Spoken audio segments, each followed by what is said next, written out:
Hello and welcome back around the bonfire. We're welcoming you in on a victory Sunday in Chicago. Revenge, a dish best served. I don't know, 2-1. Let's say that. Joined as always by Tim. Tim, it's great to be back, especially considering 3 points were added to the till yesterday afternoon in the Walmart Saturday Showdown. Yeah. What, like, just tentpole viewing for all of us, I'm sure, from the time that we were kids. Tentpole viewing. That is if I've ever heard a sentence that aged somebody more, I can't remember it. I feel like that phrase is still around. Like, I don't think it was ever really a thing that people actually said about something. You know what I mean? Anyways, I thought you were gonna get the mandatory like cheesesteak reference in early out of the way, like a dish best served like with cheese on it, but I guess we'll have to wait for that. Dish best served on a poppy seed bun, maybe. There you go. Just little beef, little 100% dish best beef served as a worst version of the Chicago Italian beef sandwich. Yeah. There you go. Shout out Johnny's. All right, let's get into it here because we've already lost the plot a touch. As mentioned previously, Chicago Fire victorious over Philadelphia Union, dropping the Supporter Shield winners to 0-5-0. Are you happy, Tim? Are you happy that I labeled it that way instead of 0-5? No, look, that would be accurate if they had 5 points. Yes. No. So the 5 losses for the Supporter Shield winners, and the Fire adding their name to the list of teams that have pulled 3 points off of them at home, which is already greater than it was in 2025. Little bit of news. Some you'll already know. Some we're just kind of recapping on in case you haven't heard it. First of all, Andrew Gutman back for the season. He announced midweek himself on Instagram, which was exciting for fans. He got in a full 45 minutes plus some stoppage time, including an assist, which we'll talk about, I'm sure. So great to see Gutman back on the field. He was sorely missed in his time absent. Jack Elliott's announced that the injury/illness he's been dealing with was actually a recovery from sepsis, an infection in the blood. So it does sound like he is not healed up, but out of the woods and recovering. So best wishes to Jack. Hopefully we see him back on the field as soon as he is A, fully recovered, and B, ready to do so. So sending our best to him and his family as they deal with that. And just a warning about especially sepsis with that kind of, it can encompass a variety of things medically, and having talked to some doctors about it, I would not really necessarily trust what you get from Dr. Google about what the time frame would be for Jack to get back. I would wait for team updates. I'd wait to see updates from training to see if he's training and stuff like that. And even if he's training, you can get deconditioned quickly, which means that you are okay to do some stuff, but doing a little bit more just pushes your body too hard. And especially with young people, that can push you back into sepsis quickly. So like that's something that everyone wants to avoid. So all of it is just, I would avoid speculation here because I don't think it's really going to be useful, and we'll just get the updates that we get. And there is a good chance that he could be back very soon, and there's a chance that it could take longer. I mean, the one thing I think, not to play Dr. Google, but like the one thing I would leave you with is if you know nothing about sepsis, it's incredibly dangerous and incredibly life-threatening. So the fact that we are even at this point is a wonderful thing. And now from here, it's just, hey, get back when you're able to, get back when you're ready, and hopefully we'll hold down the fort until then. Speaking of holding down the fort, we got a bevy of international call-ups, which I think we expected some. Others are welcome surprises. Joel Waterman rejoining the Canadian men's national team as expected. Chris Brady was called up to the United States men's national team, ostensibly as that third or fourth goalkeeper battling out with fellow Naperville. I love that everyone just assumes that, right? Of like, he's the third goalie. Yeah. But it's not like when they announce things, they're like, this is our goalies 1, 2, and like we're ranking here's the strikers ranked 1, 2, and 3.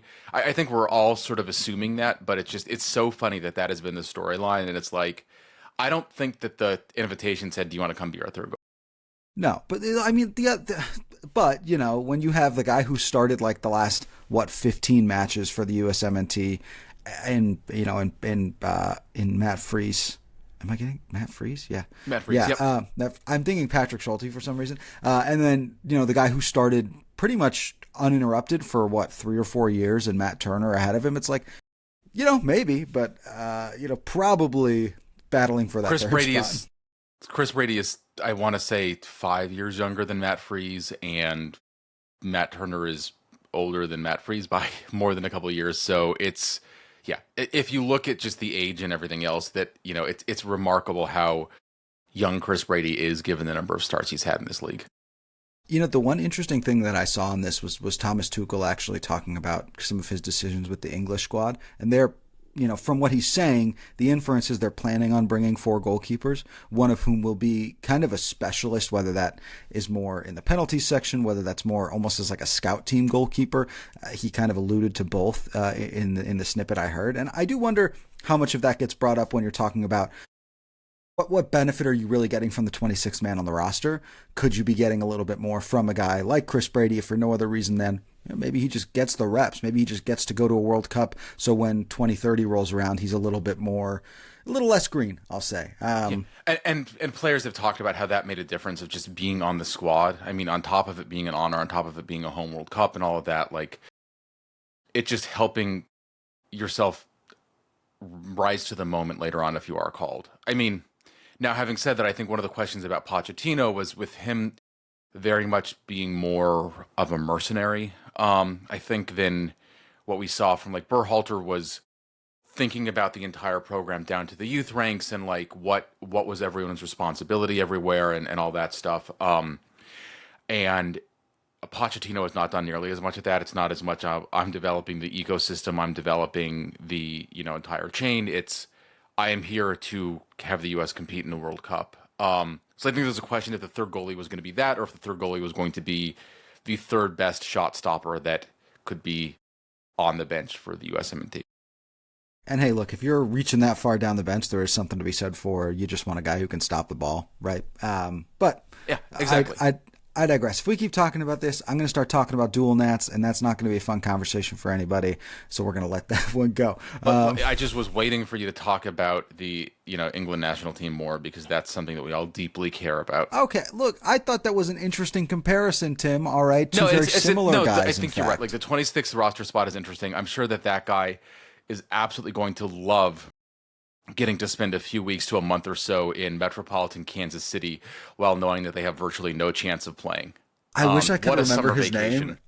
I wish I could remember his name. It's going to drive me crazy that I can't. He's like a 36-year-old goalkeeper who's a backup in the Premier. Like, he's not even a starter. It's the funny. I wish I could remember his name, and I can't. It's going to drive me crazy. Well, so like a lot of those guys, though, when you think about it, I mean, I know Zach Thornton is, has been the Fire's goalkeeper coach for years, but it's guys that are at the top of their game, like, are very seldom the best coaches throughout sports, right? Because it's like, what, you can't just naturally do this thing that comes naturally to me? Like, what's your problem? It's the guys that are a little bit further down that have to really work on it and understand the technical aspects of everything that end up being, I think, a lot of the coaches, especially in technical positions, that are successful. So I can see that a guy that, like, isn't, like, starting for, Man City or Liverpool is, I mean, not that either. Anyways, like, a guy that's not at the top of the Premier League table and getting 100 starts every 3 years and all that, could be the best option for someone if you're looking for almost additional coach or scout, right? For reference, I looked it up while you were talking there. Jason Steele is his name. He's made 35 appearances for Brighton since 2018. And right now he's expected to be called to the World Cup. And crazy. Anyway, I mean, let's talk. Didn't he play for Blackburn for a while? Maybe, but that was like, okay, yeah, 10 years ago. Yeah. Yeah, 15 to 17. Man, just maybe he's getting brought, let's be honest, maybe he's getting brought in based on the name alone.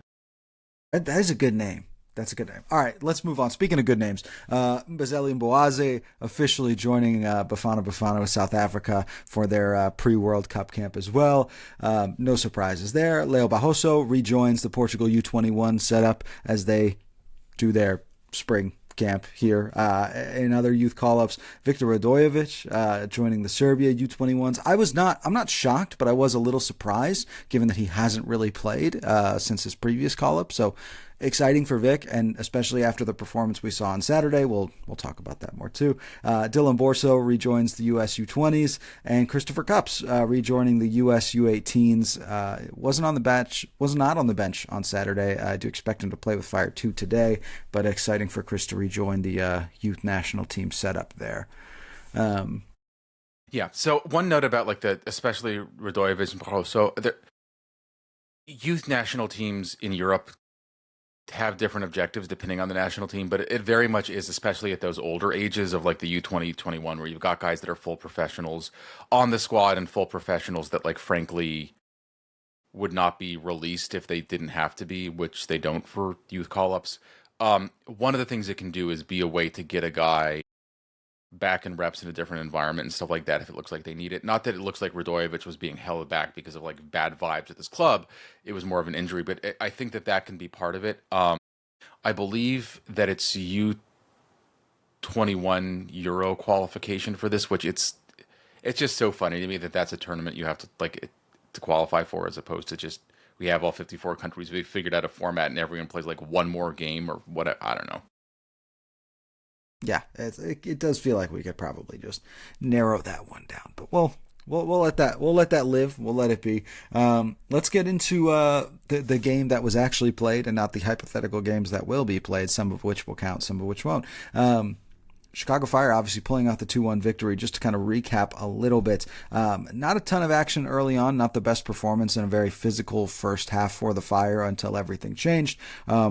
One of the big moments early on, Filip Zinkernagel leaves the match with a head injury, left in the 31st minute. Marin Haile Selassie replaces him. The important thing to note there, I believe it was with Jesus Bueno, who then left at half, right? So he came back, rejoined the game, ended up leaving at halftime. So both players from that collision actually ended up leaving the game. So, maybe benefited by an extra week off here. Right? Like it didn't seem like anyone really had ill intentions there. It was just they went two up players in the air moving for the ball, and yeah. Yeah, it did not. Unlike some other tackles in this game, that one did not seem to be intended to cause harm. Shout out Kevin Sullivan's elbow. Anyway, ironically enough, stoppage time ended up containing more action than the previous 45 minutes. Hugo Cuypers opens the scoring off a beautiful cross from Andrew Gutman. He heads it home to open things up in the 45th plus 3. That's 4 goals in 4 games for the Belgian striker. So anybody who is talking about a certain somebody who plays for Barcelona can maybe, just calm down. Just calm down. Hey, Robert Lewandowski. We're fine. We have Hugo Cuypers. Shout out Colin Coward. Philadelphia, unfortunately, then responded nearly immediately. Milan Alaski. That was one of the best touches on a header I think I've seen ever. He had exactly 6 inches to put that ball in the right spot, and he put it exactly where it needed to go. Saw some complaints about Joel Waterman's positioning there, and I was like, what are you going to do, man? What are you going to do? It's a great move by Alaski. Yeah, I mean, look, that could have maybe been better defended, right? And it's like conceding off of set pieces is just like one of those things that will make coaches upset, rightfully so. But like sometimes stuff like that happens. And also shout out to Ali Bedoya, who's like still doing it after this is his 11th season or something like that in Philly. Like it's, and like he almost had a goal earlier. It was off a post. That would have been the opening goal in the game. I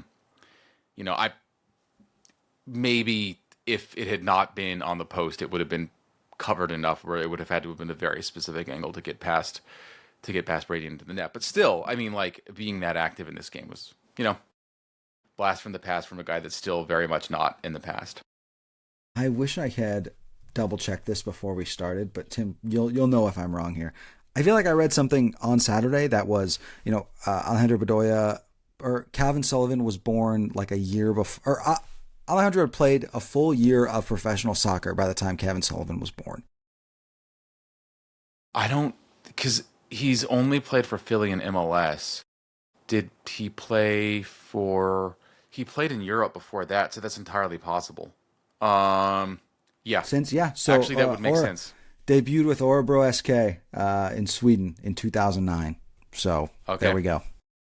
Yeah, just a hilarious juxtaposition of this game as Kevin Sullivan did start. To recap the second half, the biggest note I want to talk about, Viktor Radojević enters at half. We'll talk about his performance later on, his first real minutes in a pretty big spot and a planned substitution, as we found out later on. Andrew Gutman was only ever going to play 45 minutes. So a planned appearance for Viktor Radojević, and he did well in his own right. In the 58th minute, Jonathan Bamba finishes across from Robin Ludd for his first touch, and it's the eventual winner. Just a Beautiful ball by Robin, and an even better finish from Bamba. One of those moments where you start to see everything kind of flow together and you say, okay, I see what we're doing here. Jay Davila, Viktor Radojević, and Robin Ludd all shown yellow in this game. And what was, I think a pretty physical game, right? Like you have it in here, Tim, 127 duels, a lot of fouls. A lot of fouls. Four yellow cards, and it felt like a little bit of a game where I don't know that the referee knew what he wanted to do from jump.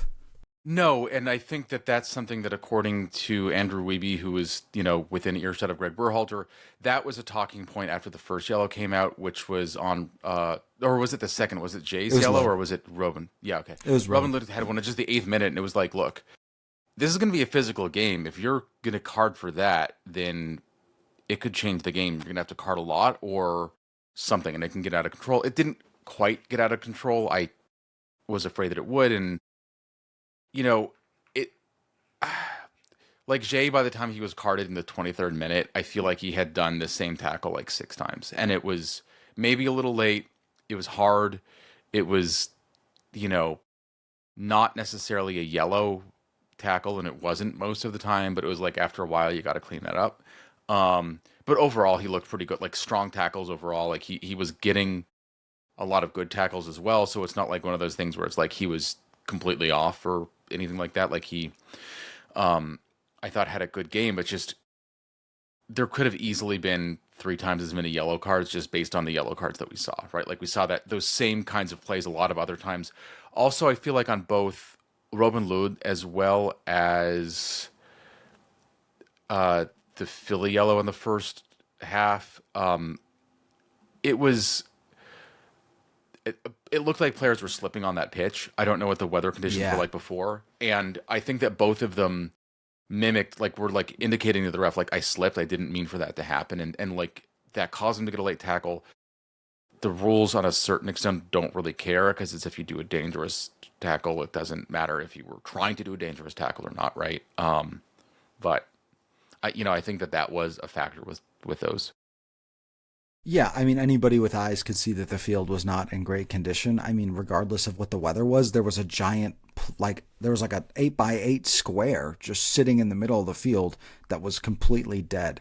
I'm not a groundskeeper, so I'm not the one to know, but that was concerning. Talking to somebody about it, and there's another strip on that same side of the pitch that was like a narrow, maybe like a foot long strip from, basically the sideline all the way up to the box.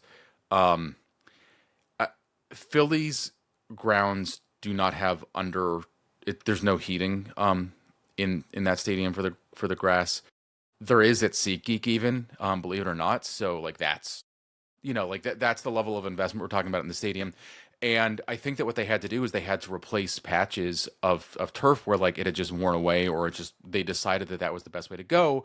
But then with the weather we've had of it getting warm and cold and warm and cold, it was just going to be dead sod, right? And like that's what happened. It was not going to grow. It was not going to put down roots where you put it, because it was too cold in Philly, like it was here for most of the past, like whatever. And that's the result. Having said that, the patch wasn't, I mean, it was everywhere else too that seemed to be the issue, like people slipping and sliding and stuff like that. Yeah. It almost reminded me, if you've ever watched FC Tulsa in USL Championship, they play on a football field, or on a baseball field, excuse me. And they used to, I don't know if they still do it, they used to cover the dirt with turf that was the same color as the dirt. So it still looked like they were on a baseball field. It was one of the weirdest things, but it's really cool. Anyway. Yeah, so look, I think that captures it well, though. It was a physical game, one of those where I think ultimately, we haven't talked about this a lot, but I think it benefits the Fire in a way with some of what their lineup can do, right? You have a guy like Mbuaze who is very physical off the ball in terms of disrupting play and winning tackles. Jay Davila obviously plays that way. We saw in the second half, Viktor Radojević is that kind of guy as well, and it did end up getting yellows for Jay and for Vic on both of them on repeated foul offenses. It wasn't like they did anything egregious. It was more literally like, hey, you've done this 6 times. I have to give you a card now. And ultimately, the Fire acquitted them well. And you put the note in here. They got worked over by DC a week ago. And I think that's a good sign, at least one that points in the right directions in terms of the resilience of this team and what it could look like going through the rest of the Eastern Conference. Right, because unlike last year where I mean I think the Fire didn't do well in highly physical contests last year a lot of the time. The difference was they were able to get ahead early enough where like it just opened up the game and it kind of didn't matter because you can't contest the same way if you're chasing the game and have to get 2 goals before a half, which was not the case in this game. And you know the Fire were a little late to those second balls, especially early on, and they tuned it up slightly and got better, not winning them 100% of the time, but it became a lot more the 50-50s, all felt like 50-50s, you know? And like they played as physical as Philadelphia did. They were not getting bossed around the pitch. And my God, with Mboazi and Radojević on that left side of the pitch for the Fire, like teams that have skilled right wingers, I can just be like them being like, look, I can't, like I just looking down at the Fire players that I'm staring at as I'm doing this run, I'm anticipating physical pain, and so I'm just going to pass the ball off. Man, let's. I mean, we're there, so let's talk a little bit about Vic's performance, and we can maybe touch on some of the other premium roster spots while we're there. Well, I'm glad the mystery is solved. About Radojević being listed as 340 pounds on the MLS roster website and the Fire's roster website. That's what he's listed as because that's the force with which he tackles, and it would break the laws of physics if he actually weighed less.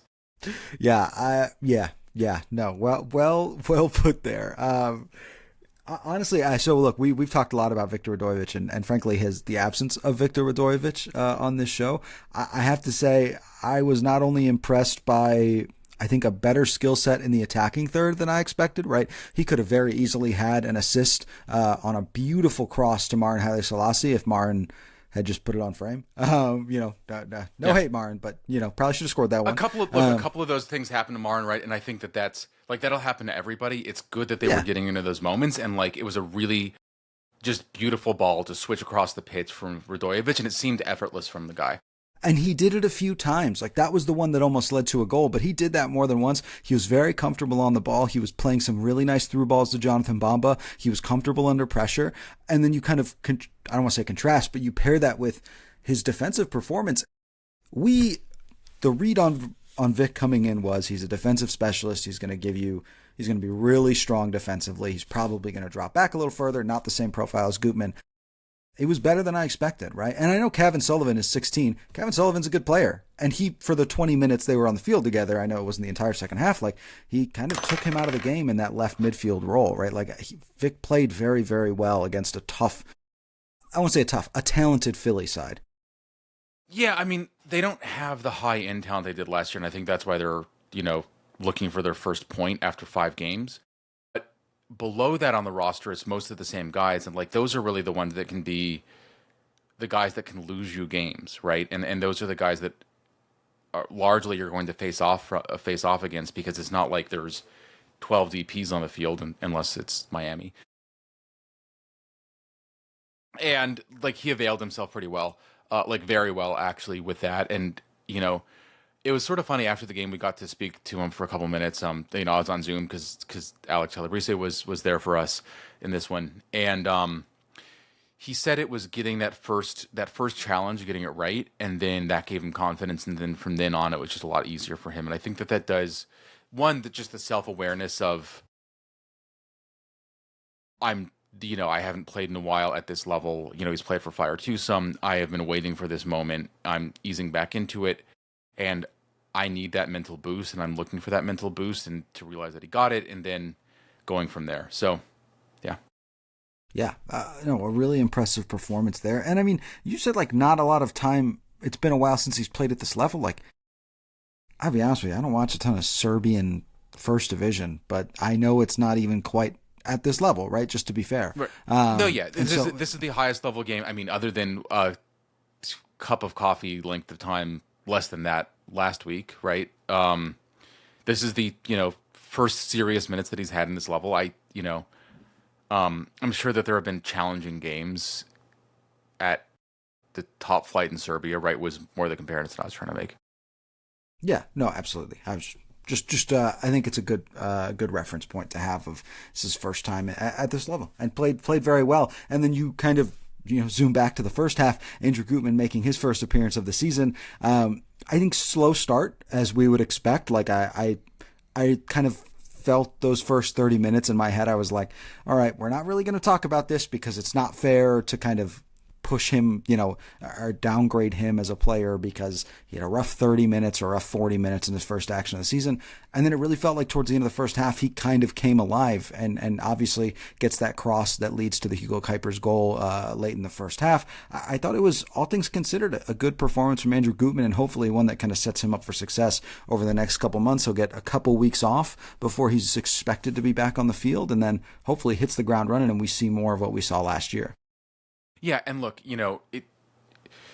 it's sort of odd to say this because with Marin Haile Selassie in that left back role, right, like he can do a lot of the things that Andrew Gutman does, but I still think that the confidence that the team has playing with Gutman in that spot versus when Marin Haile Selassie was there, it was his first time really in that role, and I think that like the team was playing with three center backs, and I think part of that was to make sure there was defensive cover just because it was a new role for Marin.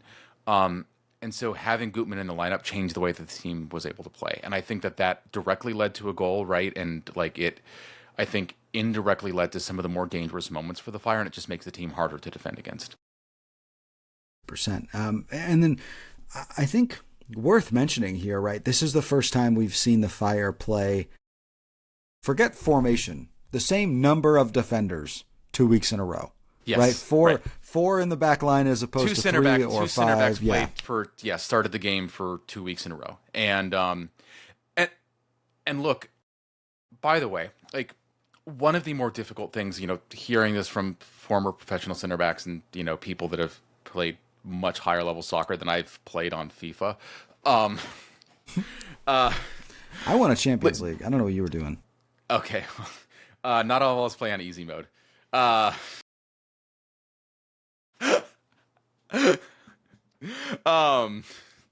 Anyways, look, communication between center back partners, I think, is one of the more challenging things to get right, and it limits what you're able to do until you start getting that right. So I think it says something about both Waterman and Mbowaze, as well as like the coaching staff and all of that Joel and Mbowaze have played together before. I believe this is their first time going 90 in a back four together, and probably their first time playing.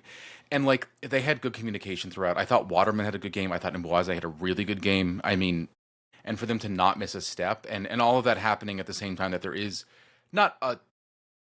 it's not a high barrier, it's not a wall, but there's like a language door that needs to be opened and walked through, but with Mbowaze and his comfort level in English, which he does, understand and he does speak, but it's not his native language. And if you're trying to like yell, I got the ball, or like, your ball, like stuff like that, like that 10th of a second can make a big difference in how effective that is.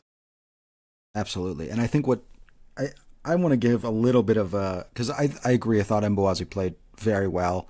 I do want to give a little bit of love to Joel Waterman. I think he's kind of the odd man out in terms of the center back pairings, right? Obviously. But I thought it was a really good performance. And one thing I think he does really well is he kind of understands who he's playing with and understands how to play with them. Mbowaze is a guy who wants to be a little more free-flowing and not attack literally, but attack the ball when it's out of possession, right? He kind of wants to take on challenges and take on tackles and win the ball back. And I think Joel did a really good job of just kind of understanding the way he was playing so that he could be the best partner for him, if that makes sense. Yeah, I thought Joel had a really fantastic game. And like, if you look, I think Joel ended up having more touches than Mbowaze. I think that the quality of touches they had was different. What we'd seen before is if you looked at where the Fire's average position was for when they got those touches, normally like one of the guys is significantly further up the pitch than the other. It was about equal in this one, and like they were, basically in a level. Some of that's the way that Philly were playing them and stuff like that, but I think some of it's just the way that they played. And Waterman, I thought, just had a really solid game on both sides of the ball, and I think some of that was in supporting Mbowaze. And look, if he's your third center back, like the defense is in a very, very good spot. Not to mention that there's like a guy that like I don't think you expect to start many or any, I mean, probably a couple games here and there, but in Sam Rogers that's currently injured, that, as a fourth center back option, I think a lot of teams don't have a guy of that quality. Yeah, no, absolutely. Hard to disagree there. And that's not even mentioning Christopher Cupps, who I think is like, look, he is just going to keep on getting better as he gets more reps and spends more time and just grows up, right? Yeah, I think I did get a couple questions about this yesterday, and I want to kind of run my thoughts by you, Tim, just briefly on Christopher Cupps. A reminder that he is 17 years old, right? I think that's super important. Not something we want to forget, especially at a position like center back. You don't typically see 17-year-old center backs playing first division games. Let's get that out of the way. Two, I mean, it seems like, and I'm kind of guessing here, I haven't seen the Fire 2 lineup for today. My assumption is he wasn't in the 18 yesterday because he's going to play for Fire 2 today. And it seems like maybe the goal right now is, hey, we're good at center back. Let's get Christopher regular minutes, kind of keep developing him, keep working him so that he can be great in 2 years, in 5 years. We don't need to worry about him trying to contribute to this team right now. Yeah, and I think that that's something. Look, Greg called us out for not talking about Cupps early enough in his first performance in MLS, and I think that that's like he believes in the guy. Oh, by the way, Cupps has started. The game's going on as we're talking against Carolina Core for Fire 2. So yeah, that's what's going on, and I think that that's the right strategy for developing him. I would like for him to get some minutes in MLS this year, just because. He has traveled with the team a number of times. I think he will get opportunities, but more reps at a level where he can be very comfortable all the time, I think is probably the best thing for his development. Yeah, absolutely. I imagine we'll see him with some Open Cup action, and who knows? Maybe Fire advance deep enough in Open Cup, and Greg wants to rotate a little bit. We could see him in some regular season minutes too. We could also just see him Who knows? He's a good player. Yeah. By the way, you talked a little bit. You didn't say not even talking about the formation. This did play very much like a 4-2-3-1, and it's the first time we really saw Fire roster playing like that consistently for 90 minutes. Like I think last week you could have argued maybe it was a 4-2-3-1. I think it ended up playing a lot more like a 4-3-3. This played a lot more like a 4-2-3-1. Maybe it's Gutman back, and the opponent. Although I don't think that there's any world in which you'd say that despite the point difference between the two sides, that DC United are a better team than Philly. Especially like they do a lot of the same things well in terms of like they will bring the game to you physically. They will come in for hard challenges. But I mean, I think that Philly, results being what they are, that sure, but after 5 games, I'm not ready to call it for them. I think that it's telling that they were able to do this out of this formation with mostly the same personnel at the beginning. Not great early on, and then the sub offers Inc. because of the injury. But if this is the way the Fire are playing, I think that I've got more confidence against most of the MLS table. I'm not sure that the Fire playing this way will get them victories against the top teams in the league, which is what it is. But I think that this is something where you're like, this feels like it is a better level and can get results against a wide variety of MLS opponents, and get the team to a higher place in the table than it did last year. And that's, before Andre Franco's back. Well, yeah. So then, considering, because we'll talk about our schedule later, but like we'll be back talking about maybe the best team in MLS right now, Nashville, a week from 2 weeks from yesterday, right? And so I guess my not even pushback, my question to you, right, is if this is not the way to do it, what's the way to do it, right? Because we're not getting Andre Franco back until August, probably. I think that's a pretty reasonable expectation. Yeah, no, I think that may be a calculated risk that Greg Berhalter and his staff have made with the way that the roster looks. Of we aren't going to get. We believe in Franco and in that role and what he can give for us as a creator. We aren't going to replace him short term. It doesn't make sense to get a better player than him long term, with the roster implications for all of that. So you're saying almost like not punting against high level games, but saying let's win the most amount of games possible, as opposed to looking for some variance against a team like Nashville, against a team like San Diego. In the first 40% of the season before the World Cup break, right? And then you have, hopefully Franco back, and again, we'll know what level of Franco, and I'm sure that the team are evaluating that as Franco gets closer to being, ready to play in games. And maybe if it's not going to look like he's going to be ready at the right level, they will take advantage of that summer window and recalculate then. And just getting points, right? Because, the game against Nashville is the game against Nashville, and I think that that's significant. But when you look at the Fire's schedule, a lot of the other games in that first half of the season look like they're against opponents that I think the Fire have the talent and the talent level to sort of play well and get results against again, right? So, I mean, I think that it may be after the World Cup, they start off with Vancouver and Miami, and so that's a different ball game. Those are the opponents I'm talking about. I think this year, with how everyone's playing, especially, Nashville is the only exception to the. I think that they can outplay the Fire, and honestly, Andre Franco would make the team better. I'm not sure that Andre Franco would change anyone's answer for how that game is going to turn out, because Nashville look like they are on a mission to, maybe steal some stuff that everyone was assumed was going to be Miami's this year. They already did it in CONCACAF Champions Cup, right? And so I don't love the idea of we're going to concede some things and we're keeping our powder dry to get a DP that may or may not be interested in coming. All that, I hear those. I don't hate the strategy, because I think that if you're we think we're good enough to win, we should be confident that we can get a result in every game. Except for maybe one before July, that's not a bad place to be. And I mean, I also go ahead. Go ahead. There you go. I mean, look, and I think against Nashville, the Fire can do some of the things we saw Philly try to do against the Fire, and DC did successfully against the Fire a week ago. The Fire are now capable of playing those physical games, making things difficult for opponents when trying to attack, and that's been Nashville's greatest strength. I mean, Nashville's good on both sides of the ball, but I think it's their attack that you're more worried about, and I think the Fire should feel like they can at least make things really hard.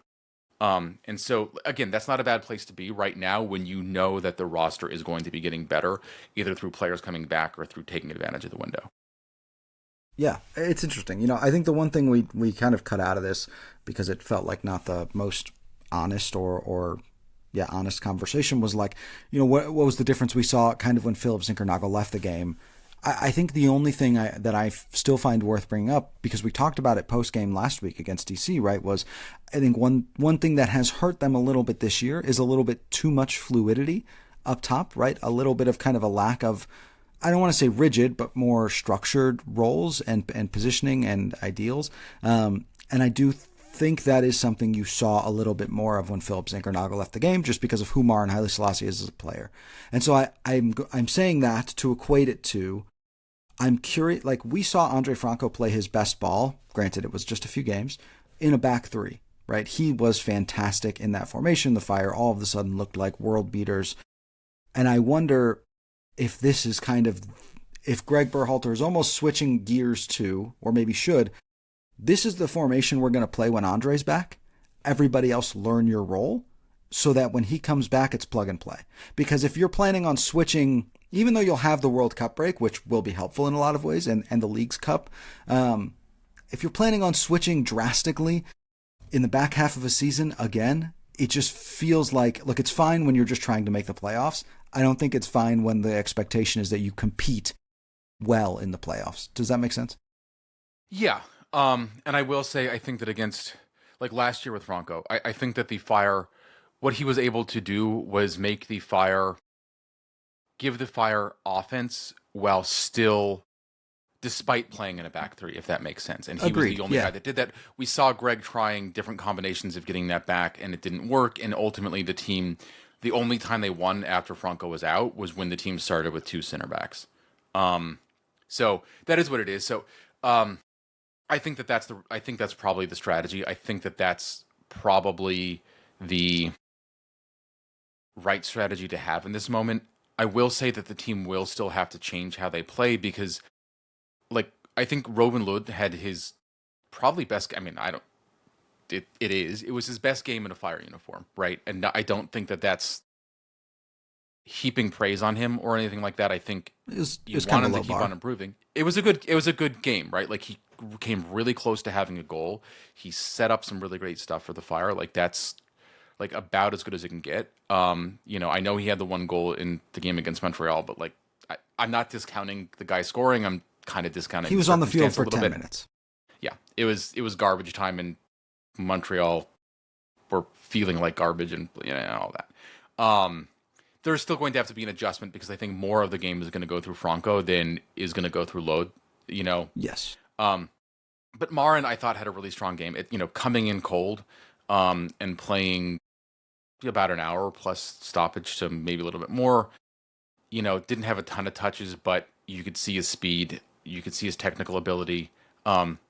Very close to having a goal, but the fact that he was getting in those dangerous places, I just think is more important than whether he finishes them, because if that keeps on happening, then he will get opportunities he finishes. Agreed. Same with any player. It's annoying in the moment, but it's kind of like, hey, everybody has those days. Everybody knows what I'm talking about. Everybody gets that. And I think that, you just go throughout the roster. I thought a lot of people had pretty good games, right? Like, I think that, Joe Bamba had a fantastic game. He's been getting more active in the attack, and like, he is like, it feels to me like he's knocking on the door of maybe being the player that Fire fans hoped he would be after that first game against Columbus in his first game in a Fire uniform in 2025. And if he can get there, this team becomes incredibly dangerous, because then you've got danger multiple places on the pitch. I mean, Robin Lod is a guy that, like, if he's the guy that you think is not going to really be scoring very much in the attack, out of the attacking like 3 or 4 or whatever, like, you're in a good place in this league. Well, if Robin Lod is your second attacking sub, right, and that's ultimately where things end up almost. It's kind of a toss-up between him and Marin, but yeah. Well, they I think could maybe come in and play different roles, and exactly. Yeah. Look, and we haven't even talked about Hugo Cuypers or Jonathan Bamba, who both had outstanding games in their own rights. Hugo Cuypers did such smart play, like with the ball, some good hold-up play, phenomenal pressing, and like in a game where, like, against Philly, like, pressing is the thing that can win or lose you those games. Hugo made sure that it was a game that the Fire won. Yeah, no, absolutely. As good as he was, I think in a lot of ways Jonathan Bamba was better. Yeah, no, Bamba I think was the best player on the pitch for the Fire. I mean, yeah. But that's just one other thing. Just playing out of the 4-2-3-1, I thought Saletros and Davila both had pretty good games. Jay, I thought maybe not as strong as Anton. They were asked to play different roles. Jay was playing further up the pitch. We talked about some of the late tackles from Jay, which a little bit of it felt like that's something that he needs to tighten up, right? Like, sometimes that just happens. Sometimes players slip and stuff like that. Some of that's like, look, this needs to get cleaner because this could cost you. And if it had happened in a slightly different place on the pitch, like, those are the kinds of plays where you concede a penalty and that can change the face of a game. I thought Anton had a very good game. Like, he was active in the build-up. He was an active, for outlet passes. He was good at switches. He was playing the ball quickly. And I think was more mobile than I recall seeing him. Maybe that's the opponent, but I mean, the Philly are not a slow team anyway you stretch it. If anything, they're really the opposite. That was the best I felt about Anton Saletros since he got here, right? And not to say it was even necessarily his best game, but that performance was the best I've felt about him since he has put on a Fire shirt. I thought he played really well. To your point, very active in build-up. What he offers dropping into that back line, I think, is going unnoticed. It's one thing I think Sergio Arahel did well at times last year, but you and I talked about it beforehand, he's staying there. He's being a more key part of that back line. So when you recycle play, you don't just have your two center backs. You have a guy who can distribute the ball effectively to the center of the field. And I don't think that's nothing. I think it's a really, really good game from Anton. The one thing I'll add on wearing Jay... the captain's armband again with Elliott's absence, and, yeah, like, and I think that part of that's, like, to your point earlier, like, the structure that the team was playing out of this time, and I think that it's finally, like, this is the way it's supposed to look, and people are doing the jobs that they are probably best at playing and are probably most comfortable playing. Yeah, no, agreed. The one piece I'll add on Jay and Vic as well before we wrap up, I agree with you in that it is maybe not as tight as you would like it. I think that's a good thing. as good as Mboazi and I think even Gutman defensively can be, like, and Waterman and Elliott are, like, there is something to be said for having a 6'4", strong destroyer in the middle of the field who, yeah, if you come a little too close to me, you're going to be on the ground. And I'm going to play that way for 90 minutes. They're not going to throw a yellow card at me in the first half most of the time. And I think that's valuable. And we saw that from Vic, too, as well on the wing. Yeah, and both of them, like, they were, like, against any team in Philly pretty much throughout most sports, maybe not the Phillies as much, but, like, it is very much like you need to be able to beat them in the alley to be able to beat them on the playing surface, whether that's a rink or a pitch or a field. This is what the best defenses do, right? Is they're very physical, they're very hard, they're very tough, and they make referees make difficult decisions because you're not going to throw a yellow card at a player in the first 10 minutes of the game. At least not a defender. A guy like Robin Lod isn't going to get as long of a leash, but a defender will in a lot of ways. And like Jay's one of those guys, this happens every year where there's a guy that's like in his early 20s and like looks like they really bulked up in the off season. We talked about Leo Proso happening, like doing that. Jay's done it as well, and you could tell it. You could see it if you looked at him closely. But I think this is the first game where you really felt it. Like he was coming in strong tackles. He seemed strong on the ball. He was difficult to play through. And Viktor Radojević does not look like that, and was still tackling like he weighs 340 pounds.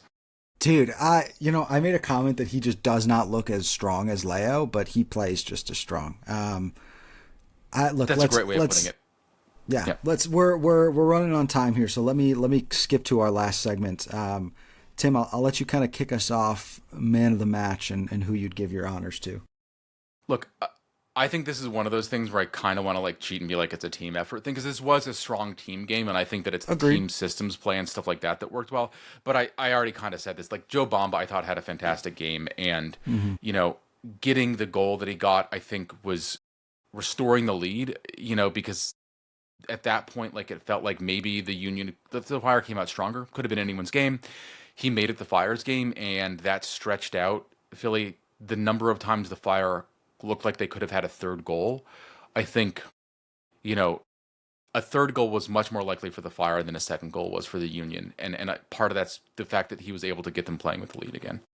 Yeah, a game really should have been 5-1, honestly, with the amount of chances the Fire missed. And just his movement, too. Like, his movement was more fluid. He was both shooting and setting off passes and stuff like that. Like, I think that his only shot was the goal, and that was, a beauty of, like, it looked like it could have been a header for Hugo, and then just one touch, like, on the volley into the net. Yeah. Which Hugo is one of the, like, that's how you beat Andre Blake, right? Yeah, absolutely. Well, Hugo deserves an assist there. I'm going to live and die on that one. If we're giving out secondary assists, give one to Hugo Cuypers for that, for that feint there. And just his work setting up the play and reading it. Like, they talked about it on the broadcast earlier, but he did, and, like, that's the kind of stuff that he does all the time that it goes under-recognized, I think, by a lot of people, which is good for the Fire, because if you don't recognize it, then it's more effective. Yeah, absolutely. And the one thing I'll add on Bamba before I move on, like, there were moments you could tell Andrew Gutman was not at full 100% explosive speed, and there was a lot of, I don't want to say a lot. There were times when Jonathan Bamba knew that and covered for him defensively.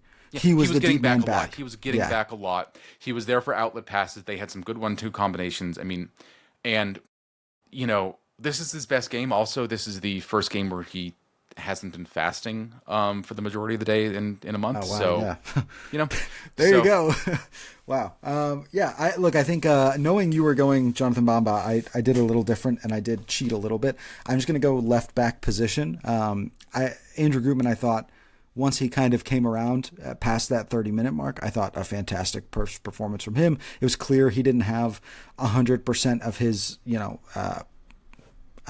fuel tanks, right? He didn't have quite the burst. He didn't have quite the speed, but I thought what he was able to do while he was in the game was great. And then in the second half, I feel like I have to do this because I was very critical of him over the last month because we just never saw him. And I thought Viktor Radojević was fantastic. Like, if that's what you're getting from him on a week in, week out basis, off the top of my head, I don't know when Andrew Gutman's contract ends, but you have to think that's the plan, right? He played really well, knowing that you have a guy like him on the bench in addition to a Jonathan Dean and a Dylan Borso. Like, I'm almost at this point like, who can't play fullback for Chicago Fire? Because it feels like literally anyone can. We talk about Greg making strikers' lives easy. He's making these fullbacks' lives, either he has a great eye for it or he's making their lives incredibly easy because we're just seeing such top performances out of everyone. Yeah, this is good. I mean, Chris Brady would be the obvious answer. Josh Cohen, Jeff Gall. I can't see them at fullback. Maybe I can't see them at fullback yet, is the better way of putting it. Don't doubt Josh Cohen. You never know. He's a strong, capable young man. Yeah. Sorry, yeah, this is stupid. Anyway, I think that gives us a good enough place to wrap here. First and foremost, appreciate everybody tuning in and listening. A little bit of an odd schedule with the bye week here as teams go out for international play. So we're expecting to no midweek because no preview this week. We'll plan on being back and seeing you next week to preview Nashville. So keep your eyes and ears out. We'll obviously make you aware. And where will we make you aware? A bunch of different places, specifically on the social medias, Men in Red 97, anywhere and everywhere that you consume social media content, Facebook, Instagram, Twitter, Blue Sky, Threads, all the places. As well as our website, meninred97.com. It's where you can find all the latest updates, all the news on anything and everything related to Chicago Fire, and even occasionally just some MLS things because we like to talk about that sometimes. But would absolutely stay tuned to those places so you can stay updated with the schedule. If wherever you're listening to this, if you go ahead and give us a like, give us a subscribe, a follow, hit a thumbs up, whatever it is on the platform of your choice, it does go a longer way than you realize, and we would certainly appreciate that. Yeah, and more than anything else, we appreciate you being here. So for Tim, for our illustrious producer, Austin, I'm John. Thank you so much for joining us around the bonfire, and come on, you Men in Red.